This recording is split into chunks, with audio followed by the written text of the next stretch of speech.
कमात रहल। अपने मर्द की कमाई से पहने ओढ़े खाए पिए और अगल बगल के पड़ोसी कुछ के बर्दाश्त न देखल न जाए जरे। तो मर्द जब ओकर दुबई से घरे आइल बा तो अपने मर्दा से दुल्हन बतावत बा। का बतावत, कैसे बतावत मास्टर? ओहो इहे कहे, सुंदर हम बानी के कराले कम बानी।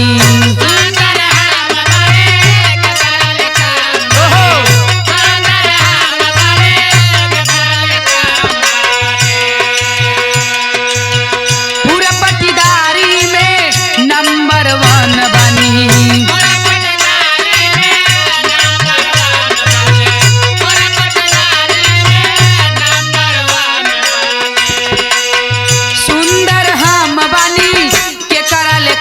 बानी पूरा पटीदारी में नंबर 1 बानी। ससुर में मिलल बा घरवा दुताला, ससुर में मिलल बा घरवा दुताला। केहू के रो बना सहाला, बलम हमर दुबई कमाला। केहू के रो बना सहाला। जिया भैया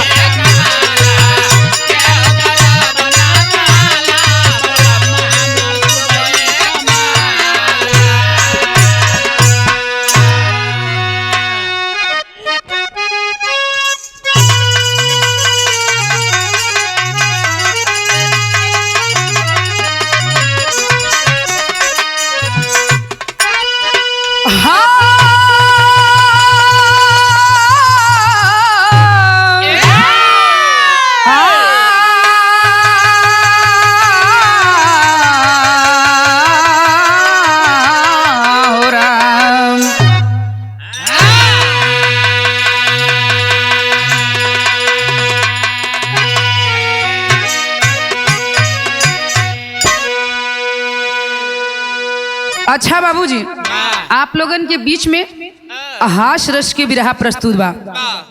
एक बुल्लू दर्जी बुद्धि को चमत्कारी बा उनकर। 4 लाइन भूमिका में कहना बा का।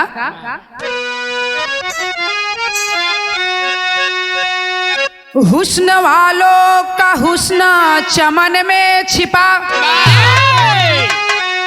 देख जलवा जलज मुस्कुराने लगे। व्योम में व्योम की घन घटा घिर गई, झूम सावन भी सरगम बजाने लगे। क्या भला खेल कुदरत इस जमाने का है, मानो ही मानो को रिझाने लगे।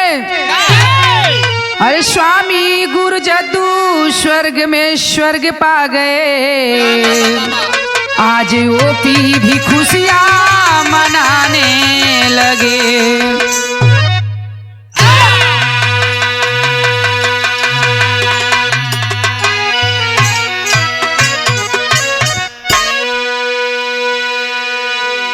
ए भैया, यही से कहानी के शुरुआत बा, लेकिन एक लाइन कव्वाली का टुकड़ा बा का।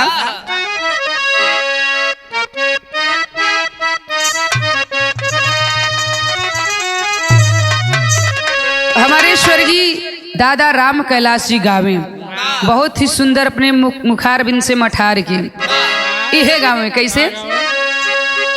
एक बात मोरी सजनी, एक बात मोरी सजनी, गठिया लाया चरिया में। एक बात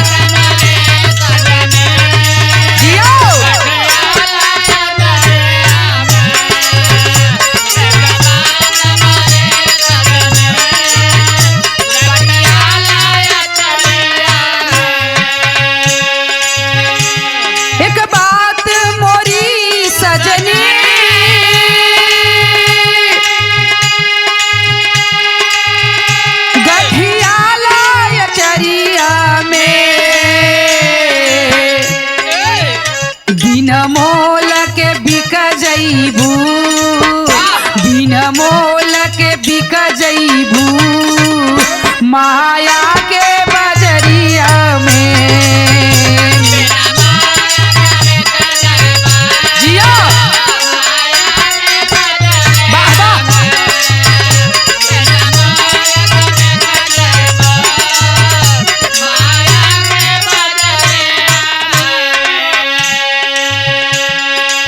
लेकिन भाव में कहना बाका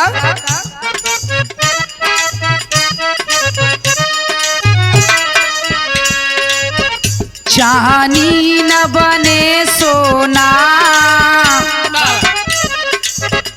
चांदी न बने सोना, पानी के चढ़ाने से।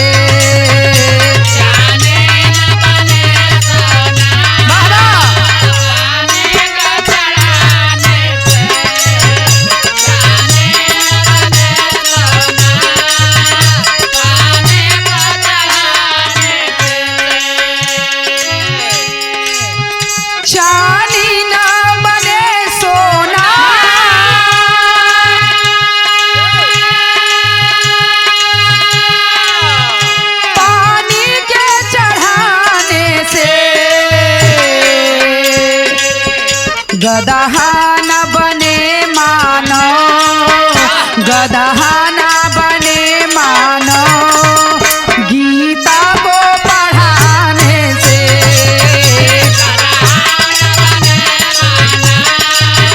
जियो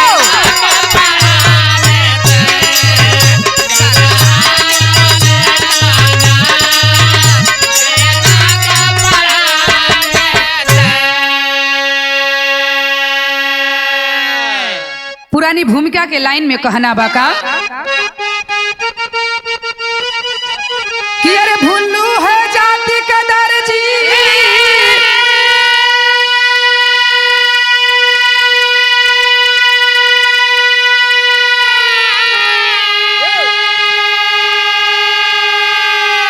अरे करे काम सब फर्जी,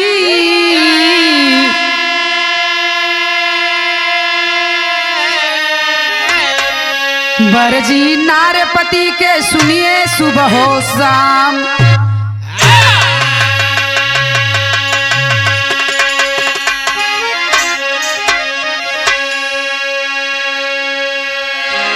ए भैया तनी कहानी पे इहवा से आप लोग ध्यान दीजिए। एक गांव में फकरुद्दीन मियाँ एक ठो रहलन। फकरुद्दीन मियाँ एक मर्द रहलन, लेकिन गौर करेंगे बाबू होता क्या है। फकरुद्दीन मियाँ का नाम भुल्लू दर्जी पड़ल। काहे भुल्लू दर्जी पड़ल? उनकर चाल चलन के खातिर, उनके गुण के खातिर उनकर नाम भुल्लू दर्जी पड़ गई। काहे कि ओह गांव में केहू दर्जी ना रहल। एक ठो यही भुल्लू दर्जी है, एक ठो सिलाई का काम करत रहलन। जो फकरुद्दीन मियाँ से इनकर नाम भुल्लू दर्जी हो गए। इनकर चाल चलन खातिर, कर्तव्य गुण के खातिर ए भैया ओ गांव में केहू दर्जी ना रहले के खातिर इनकर नाम भुल्लू दर्जी पड़ल बा। लेकिन आगे होत का बा कहना बा भाव में।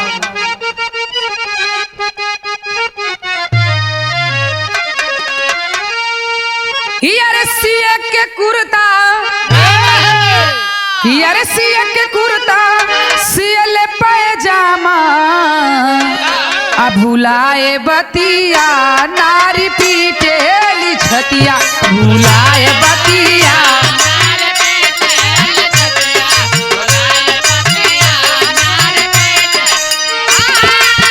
जय हो जय हो।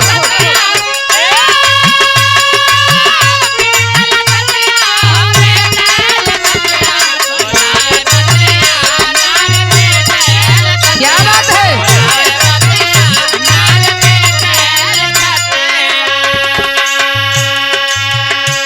ए भैया केहू कुर्ता लिया के देवे सिए खातिर, तो एहर भुल्लू कैले का चट देनी पैजामा सी के रख दे, और चट दे पैजामा सी के रखे। लेकिन अंतरा में बतावल गई का ओहो कपड़ा देली नारी सिए के कुर्ती,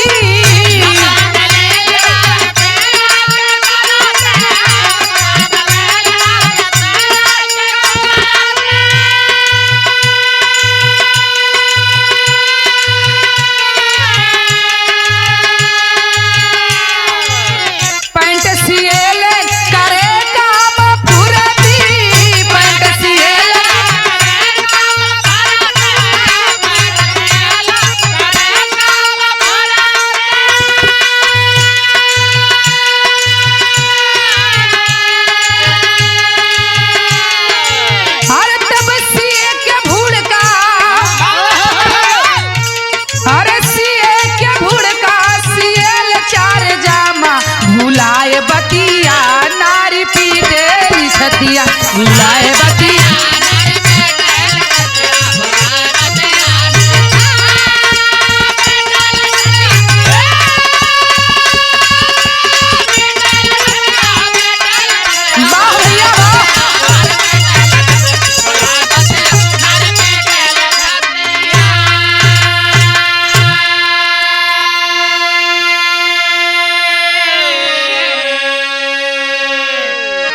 बाहरे भैया केहू अगर भुल्लू मियाँ के अगर आपन के कुर्ती लिया के कौनो मेहरारू अगर कुर्ती लिया के दे दे एक कपड़ा लिया के दे दे कुर्ती सिए बदे तो चट दे करे का बाबूजी और से पैजामा बना दे अंडरवियर बना के रख दे। ए भैया इतने ना केहू अगर आपन कोनो मेहरारू भुड़का लिया के दे दे सिए बदे तो चट देने के पैजामा बना के रख दे। ए भैया यही खातिर उनकर नाम भुल्लू पड़ल रहे। भुल्लू दर्जी प्रसिद्ध हो गए गाँव में। बाबूजी इनकर कुल चाल चरित्र देखत देखत मेहरारू एक दिन परेशान भइल। मेहरारू बुला के कहलस भुल्लू के बुलल कलस के सुना है रावा कहलन की का भइल कहलन की सुना यही तरह के अगर तू काम करबा तो जीवन के परवस्ती कैसे होई। कहलन की सुना ई दर्जी के सिलाई उलाई कपड़ा तू छोड़ दा हम जवन कहा थे तू करा।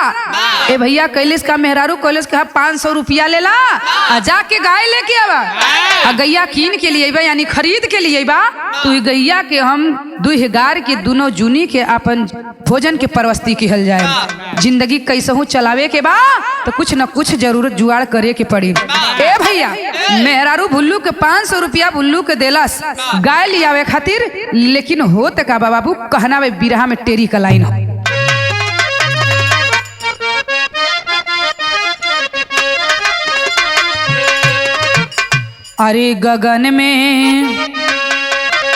अरे गगन में भान हंसते रह गए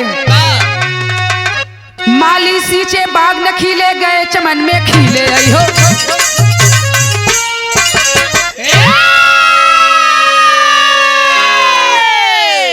ए भैया लेकिन छंद के लाइन में कहना बाका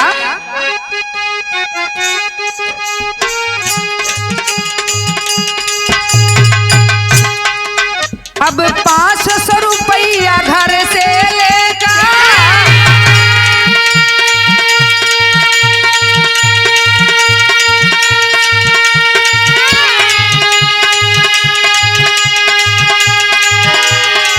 गाय खरीदन चला जवान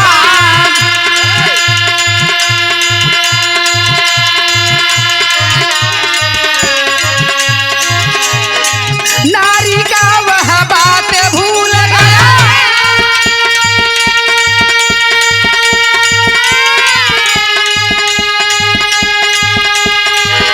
अब बेचारा हमें बनाया अनजान।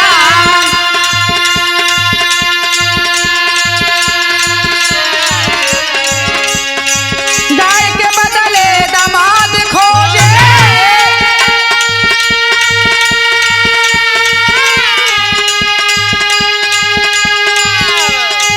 घर में बिटिया रही सया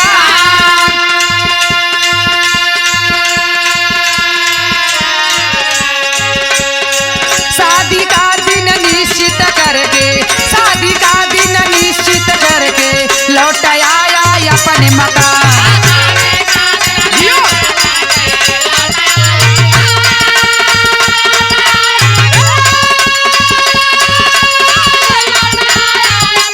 बाहर भैया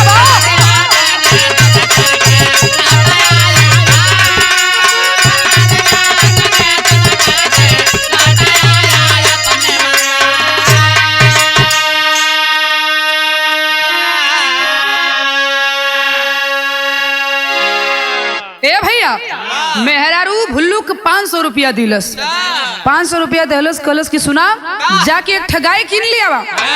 ए भैया गाय खरीदे बदे भुल्लू चल देलन। अब भुल्लू जब आधी रास्ता में पहुंचलन तो बतिये के भुला गइलन कि हम काहे खातिर 500 रुपया लेके घर से चलल बाड़ी। ए भैया कुछ दूर गले थे दिमाग में बात आ गई कि घर में हमारे एगो सियान बिटिया बा ओकर घर बर देख के मैं बियाह कर देवे के चाहिए। ए भैया घर के बाद भुला के लगलन गाय खरीदे के जगह दामाद खोजे लगलन। ए भैया दामाद लगलन खोजे, बाबू संजोग भगवान के दया से दामादो मिल गई, शादी तय कर देलन, निश्चित कर देलन। आ फिर वजह से वापस घरे चल अलन। आ जब घरे अलन मेहरारू कलश की का हो गाय खरीद के आ गई ला। भुल्लू कलन के अल्लाह ये तो तोहार बतिया में भूलैले बाड़ी। हे बाबू अब देखा जब गाय खरीदे गलन, हाँ तो गाय खरीदे गलन, गाय खरीदे बीच रास्ता में भुला गलन हम का किने आयल है।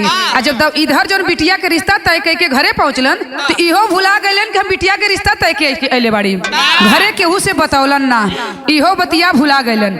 ए भैया मेहरारू जब कलश की गाय खरीद के आ गए कलन तोहार बतिया ती भूलैले बाड़ी। आ फिर दूसरे दिन गाय खरीदे बदे चलल हूँ। आ जो दूसरे दिन गाय खरीदे चलल बड़न बाबू भगवान के मर्जी से एक ठा गाय खरीद लेलन। आ जब एक ठा गाय खरीद लेलन भैया तो भइल का यहाँ एक ठा गीत लागत हो।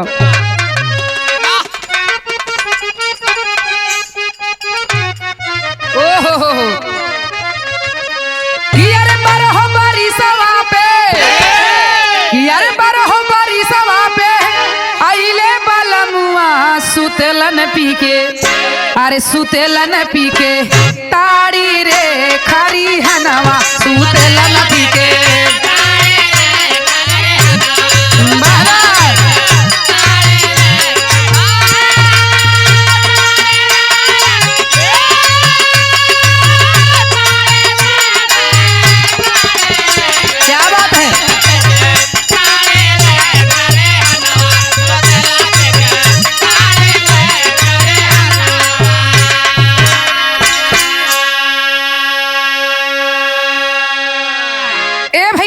भुल्लू गाय खरीद लेलन। जब गाय के भुल्लू मियाँ गाय खरीद के लेके चलल हुवन उस समय का बात भाव में कहना बा का यारे किन लिया गाय तब, यारे किन लिया गाय तब भुलाए लिया छतिया कहेला अल्लाह, अरे कहेला अल्लाह काटा हमारो कलेसवा कहेला अल्लाह।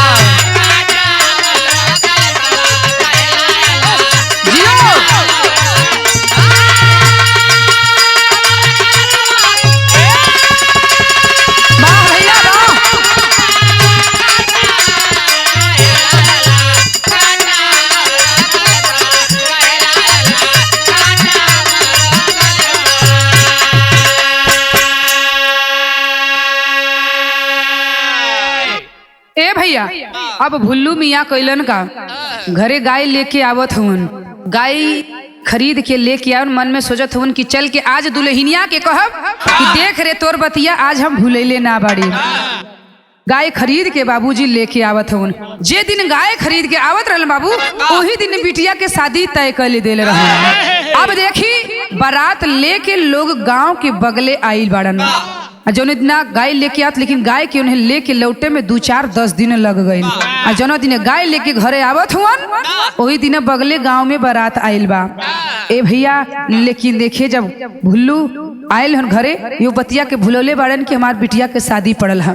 जब घरे अलन तब तर्ज लगल हो कहना बा का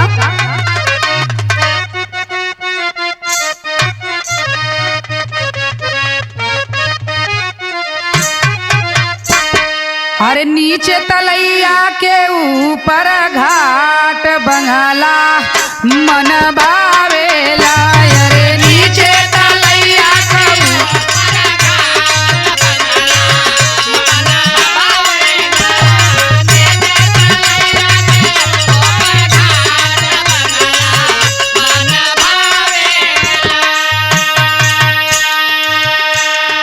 ए बाबू ओहर से भुल्लू गाय लेके आवत हुन, गांव के बगले बारात लागल बा। भाव में कहना पड़ा का एने गौड़े लागल बारात हाय हाय बाजा बाजेला, एने गौड़े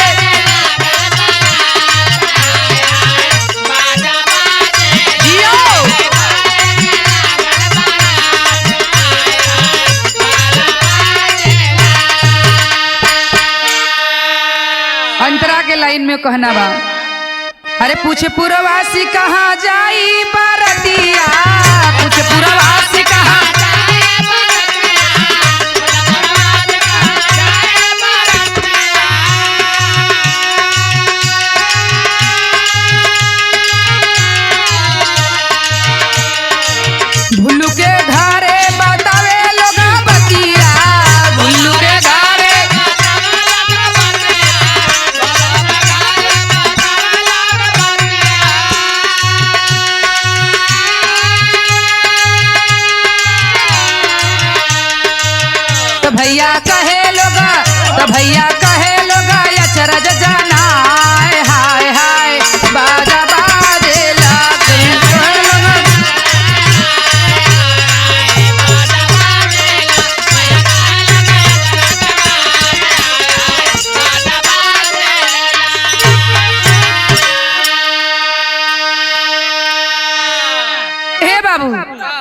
देखा सुना, गांव की बगले बारात आइल बा भुल्लू के बिटिया के, लेकिन केहू के अता पता ना बा कि भुल्लू के बिटिया के आज शादी है।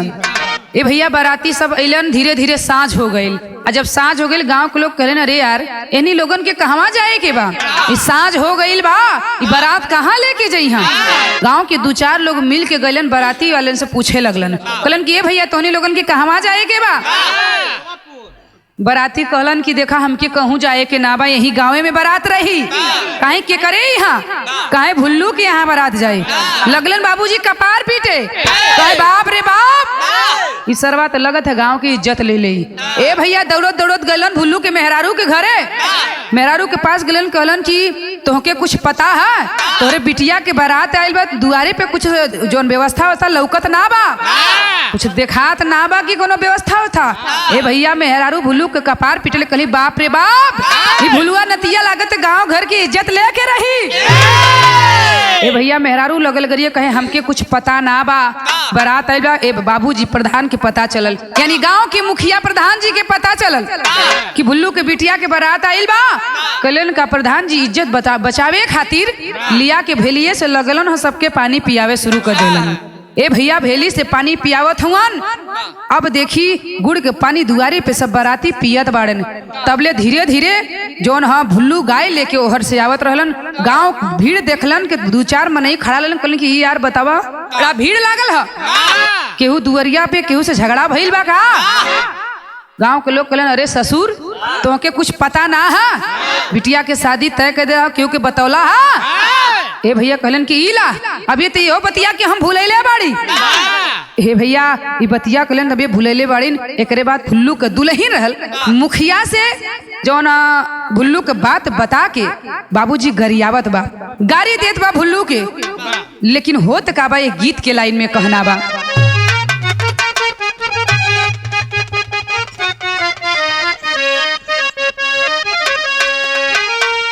भुल्लू का मेहरारू मुखिया यानी प्रधान से कहत बा।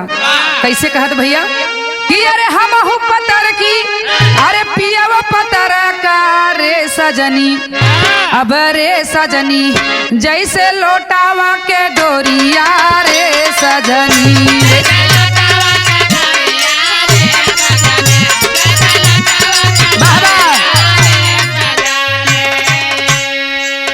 ए भैया भुल्लू का दुल्हन कपार पीटत बा, छाती पीट कलस की बाप रे बाप, ई भुलुआ नतिया गांव की इज्जत रह गई, लेकिन हमें लगा था घर की अब इज्जत गांव की ना रहे दी। कहलन की मुखिया कहलन की क्या बात भइल, कहलन की पानी पिया के गुड़ खिया के लोग इज्जत तो बचा लेला, लेकिन हमें लगा था कि अब गांव घर की इज्जत ही ना रहे दी। कहन बतिया का बा प्रधान जी से भुल्लू का मेहरारू बतावत बा, का बता दो वही भाव में कहना बा, यार के कर होई शादी, यार के कर होई शादी, अब नहीं औरे में बिटिया रे मुहना, अब रे मुहना लिहलस गौआ का इज्जतिया रे मुहना।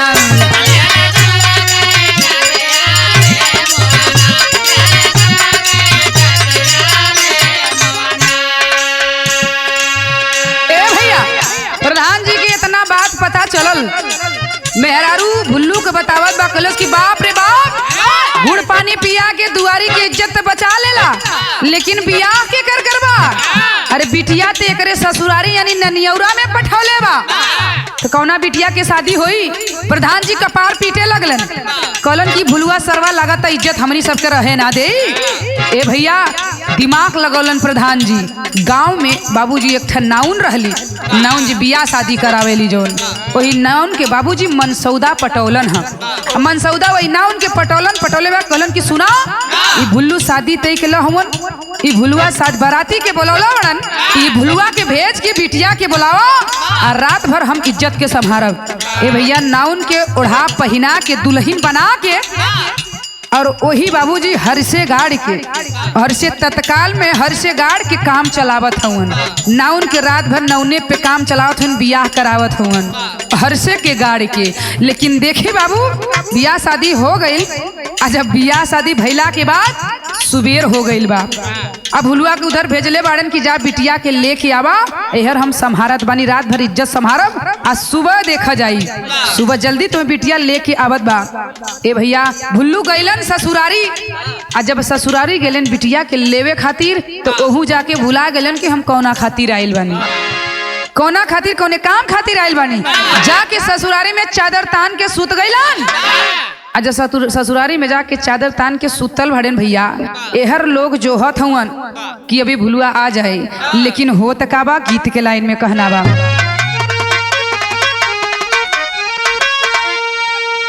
अरे होत सबेरवा कहे, अरे होत सबेरवा कहे, अब समधी सुनाई हम भवनवा जाइब ना, हम भवनवा जाइब ना, बीदा कईदा दुलहिनिया हम भवनवा जाइब ना।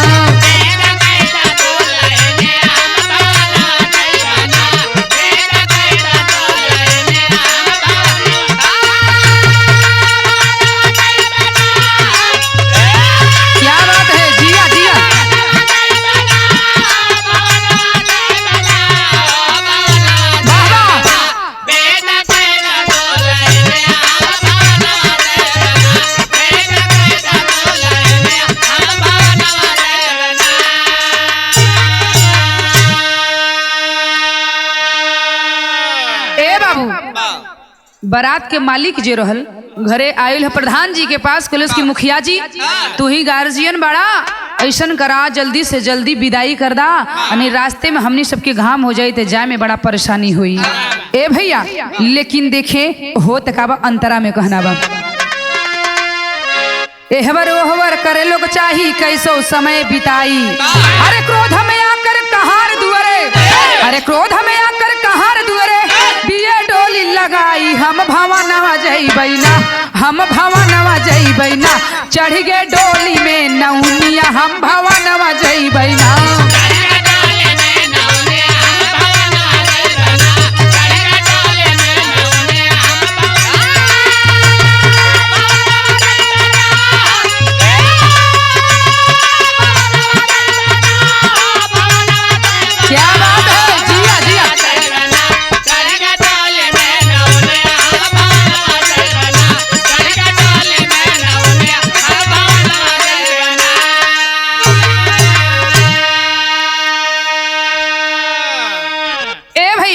प्रधान जी के कहे विदाई करे कि हर ओहर कह के समय बितावत हवन कि भुलुआ अबो अपनी बिटिया के लेके चल आई तो काम बन जात, गांव घर की इज्जत बच जात। ए भैया कुछ देर जोहत जोहत बराक मालिक और जोन हो कहार लोगे खिसियाई गलन, आ खिसिया गलन बाबूजी कहार लिया के दुआरे पर डोली लगा देलन, कहलन से जल्दी विदा करो, हमनी सबके घाम हो जाई, तोहर की समझ में ना आवत है। बाबूजी प्रधान जी सोचे लगलन कि लागत है अभी इज्जत ना बची। ए भैया जौने नाउन पर रात बितौलन बियाह करोलन हर से गड़वा के, ए भैया वही नाउन के गांव के दबाव डलवा करके वही नौनिया के दुल्हन बना के डोली में बैठा देलन। आज जब डोली में बैठा देलन कहार सन डोली लेके चलल हूँ हम। ए भैया 60 वर्ष की बुढ़िया रही, मन में सोचत बा बाबूजी ओकर ऐसन हड्डी छोड़ के चमड़ा झूलत रहे, 60 वर्ष के बुढ़िया के हड्डी छोड़ के चमड़ा झूलत रहे, अब दांत जोन रहे मुंह के दांत बहरी दोनों निकल के दिखात रहे, दोनों दांत थूने के काम करत बा। ए भैया 60 वर्ष के नौनिया सोचत बा कि एक ठा हमार सुहाग रात जवानी में भइल रहे और एक ठा बुढ़ौती में होके जात बा। मन में नौनिया सोचत बा कि बाहरी भगवान एक ठा जवानी में सुहाग रात बीतल बा, एक ठा बुढ़ौती में जा रहल बा बीते। मन में ही सोचत बा नौनिया, लेकिन कहा लोग डोली ले जाके बाबूजी कैलन सन का अंतरा में कहना बा। कुछ दूर पर कहार डोली जाकर दिए लगाई, अरे लोटा में पानी लेके, अरे लोटा में पानी लेके चल भे दुल्हा के भाई, हम भवनवा जइबै ना, हम भवनवा जइबै ना, देखल से डोली में डैनिया हम भवनवा जइबै ना।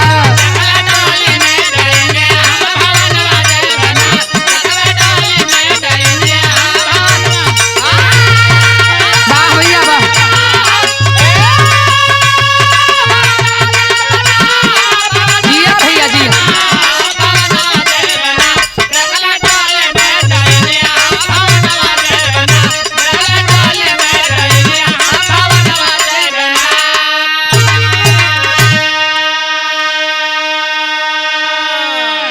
ए भैया आज भी देखा जाए तो पहले तो डोली रहल पुराने जमाना के, लेकिन आजकल 4 व्हीलर हो गईल बा। अगर दुल्हन के विदाई होए तो केहू ना केहू साथ में लगा दे हम, या लड़का के छोट भाई रहे या केहू रे छोट घर परिवार में की पानी उन्हें कोनो चीज जरूरत पड़ी। ए भैया वही डोली के साथ में दुल्हा के यानी लड़का के भाई जो देवर रहे साथ में लगा दिलन कि पानी उन्हीं पिए के जरूरत पड़ी तो पी ले। हाँ ए भैया कुछ दूर जब डोली ले जाके कहार सन खड़ा रखलन हम तो भैया सोचे कि चली पानी ले आके भौजी के पिया दे और मुँह देख ले कि हमार भौजी कैसन बाड़ी सन। ए भैया लड़का गईल एक लोटा पानी लेके आइल बा और दुल्हन के पानी पियावे देख सोचलस कि चल के पिया दे मुँह देख ले। जैसे ही कहार बाबू डोली के आहार के हटौलस पर्दा के हटा के बाबूजी पानी लोटा के थिमावे के कैलस, तबले दांत दूठे अगवे दिखाई गई आ दोनों दांत अगवे देख के बाबूजी लोटा के पानी फेंक करके पराए चला बाबू। ए भैया चिल्ला करके पराए चलल बा। कैलस का लड़का कहना बा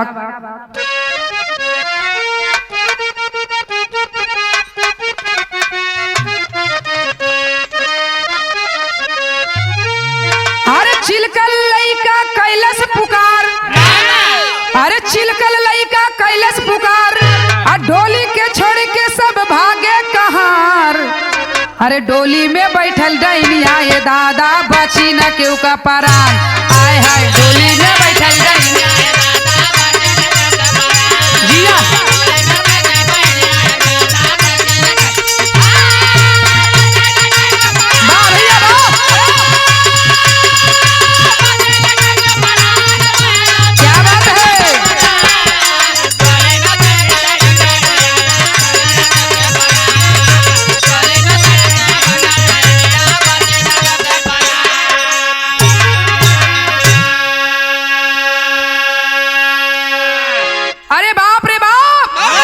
भैया लइका चिचिया के लोटा के पानी फेंक के भागल बा। जो लोटा के पानी में कॉलेज की में दुल्हन ना डाइन बैठल बिया।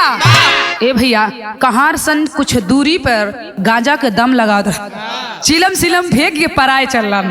कहलन कि का भइल, कहलन कि डोली में दुल्हन ना डाइन बैठल बिया। लगलन सन पराए सब कहार पराले। वही कहारन में डोली के कहार बाबूजी एक ठ कहार ऐसन रहलन जेकर नाम कन्ना कहार रहल। भैया कन्ना कहार कहलन कि एक बात कहत हूँ। कौन बात कहत हूँ बाबू, अंतरा में कहना बा।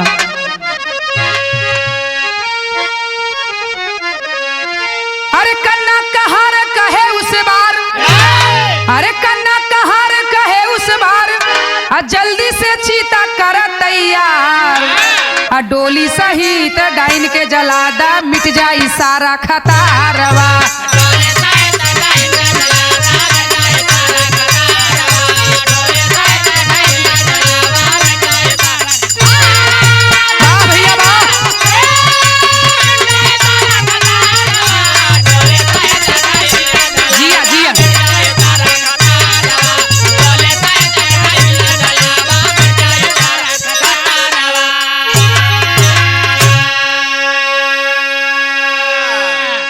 भैया ये 4 कहारन में से एक कहार बड़ा चतुर चलाक रहा जेकर नाम कन्ना कहार रहल।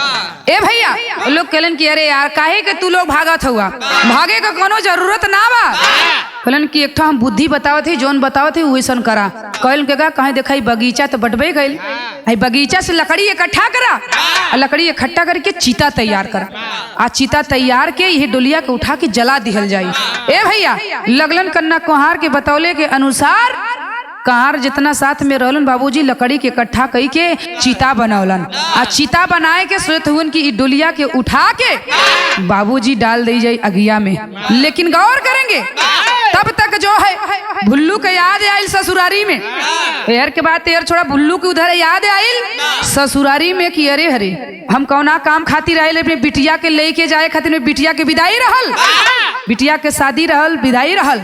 जब याद आयल बाबूजी बिटिया के अपने हाथ पकड़ के टिटिरौले घिसिरौले बाबूजी लेके आवत हुन, घिसिरौले बिटिया के अपने लेके आवत हुन। तो एक ठो घटना देखत हुन कि आग चिता जलावल गइल बा, आग जलत बा, वही में डोली के लेके जाके कहार उठा के डाले खातिर ले जात हुन।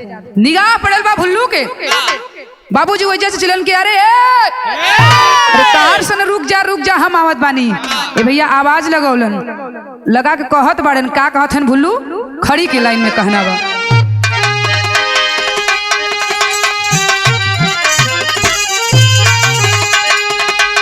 कि अरे भुल्लू बोला भैया जिन जलाई हा चितावा। कि अरे भुल्लू बोला भैया जिन जलाई हा चितावा, ले जा दुल्हन के संग में निभैया नातावा।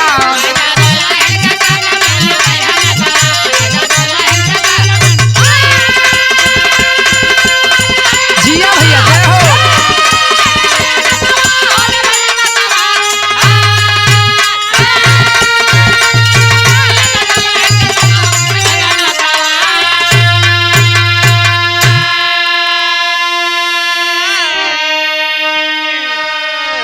ए भैया भुल्लू कहलन सन रुका रुका डोली के मत जलावा जा, हम आ गईली तोहार जोन में डोली को दुल्हन हमरे पास बा, अब घबराइले के कोनो जरूरत नहीं बा। अरे तू अपन दुल्हन ले जा लेकिन ई डोली के मत जलावा। ए भैया लेकिन हो त का बा आगे अंतरा में कहना बा। भुल्लू बतावत हूँ का बतावत हूँ? अरे भूल भइली बात भैया करी हाजा माफ हो। अरे भूल भइली बात भैया करी हाजा माफ हो, तोहन लोग से बात भैया कहत बानी साफ हो। हे बाबू अब देखी इधर भुल्लू आके जितना रिश्तेदार से अपने हाथ जोड़ के गलती का क्षमा मांगे लगलन। कहलन भैया यही खातिर हमार नाम भुल्लू पड़ल है, कोनो बतिये हम भुला जाइला यही से हमार नाम भुल्लू पड़ल है। जा आज से तू सब हमार हित भैनी जा और आज से हम तोहार हित भैनी। ए भैया आज से हमार तोहार हितैती चले लगल, लेकिन ई बात केहू दूसरा से मत बतैहा कि हम तोहरे साथे जौन गलती कैनी हमरे गलती के माफ करिया। ई बतिया केहू से बतैहा मत। इतनी बतिया सुन के बाबूजी जौन हित लोग रहलन हंसत हवन। कैलन सन का भाव में कहना बा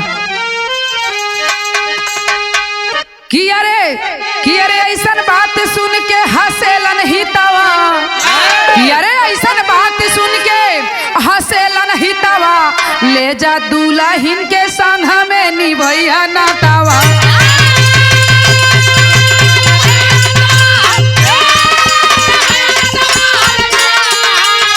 जय हो जय हो।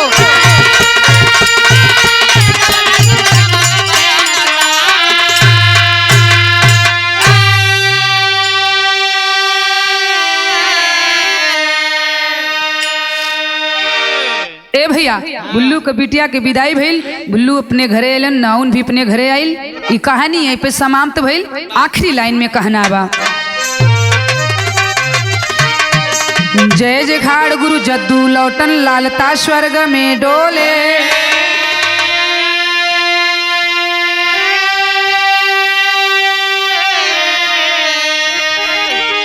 अरे श्री नारायण गंगा सागर, अरे श्री नारायण गंगा सागर मितवा जय जय बोले हो।